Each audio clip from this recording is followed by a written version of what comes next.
10-year note yields traded down to about 113 today. It's only about 2 basis points, so not a big move. But going back to Monday, it's traded down about 7 basis points from that highest since February, just shy of 120. So the market's made a bit of a reversal here after seeing 10-year note yields trend higher for quite some time and seeing curves steepen.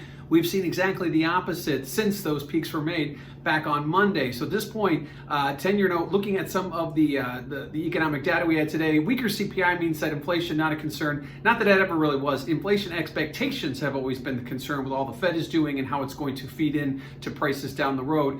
We did see a moderate to strong 10-year note auction today with slightly weaker demand, but there was the pricing of the 10-year note came in just slightly under expectations. So we're considering this to be a good, strong demand given the fact that we had 41 billion 10 years auction today after yesterday's 3 years. So strong auction that we saw today. And lastly, Mr. Powell spoke today talking about concerns in the labor market and keeping the QE pace until there's some kind of substantial progress in the economy. Now, you can't really define that, so it leaves it a bit open, but certainly that means we need to see things get a lot better before the Fed steps out. Those are what's driving the market. That's why we're seeing 10-year note yields down lower today. And if you look over at volatility had been starting to see an uptick as yields went up. Now we're seeing volatility get lower because as the Fed stays in play for longer, that means there's that sort of that under the radar support for the market. The Fed won't let anything bad happen. So certainly we see yields come down. We see volatility come down along with it. So they move hand in hand and have for quite some time. So lower volatility